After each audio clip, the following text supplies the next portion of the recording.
Naghain ng kasong perjury si Marikina City 1st District Representative Marcy Teodoro laban sa dalawang babaeng pulis na umano'y nagsinungaling para siraan ng kanyang pangalan. Ang dalawang babaeng pulis na ipinagharap ng kaso sa Manila Prosecutor's Office ay dati nang nag-akusa sa kongresista ng pang-abusong sexual. Ayon sa legal counsel niyang si Attorney Alma Malyonga ng Sigyon Reyna Montesillo and Tonsiangco Law Office, malinaw na imbento at walang basihan ang mga akusasyon laban kay Teodoro.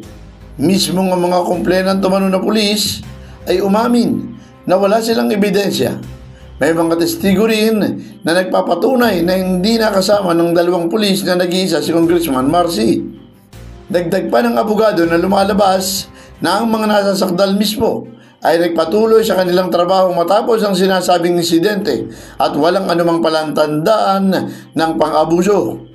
Dagdag pa ng abogado, lumalabas na ang mga nasasakdal mismo ay nagpatuloy sa kanilang trabaho matapos ang sinasabing insidente at walang anumang palatandaan ng pang-aabuso. Binigyang din ng kampo ni Teodoro na walang naganap na panggagahasa at ang mga reklamo ay sinampa lamang upang dungisan ang reputasyon ng kongresista. Paliwanag pa ni Malyonga na inamin din ng mga complainant na walang nangyaring sapilitang intimidasyon. Hindi rin binantaan, hindi sinaktan at walang armas ang kongresista, habang ang mga complainant bilang mga pulis ay laging may dalang sidearms.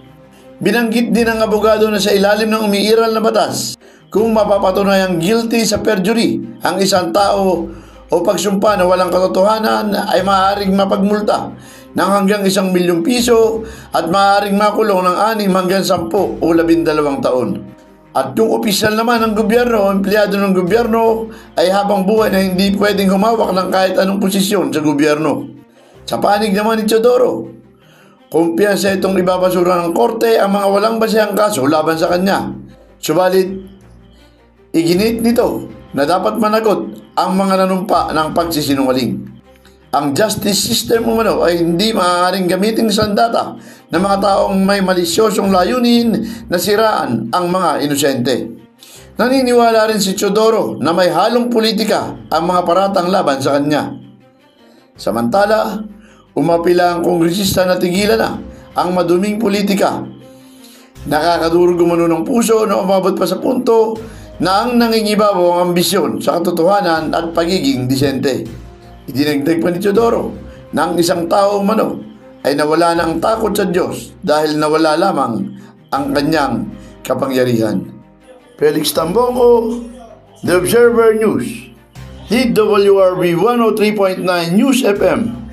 Ikaw ang una.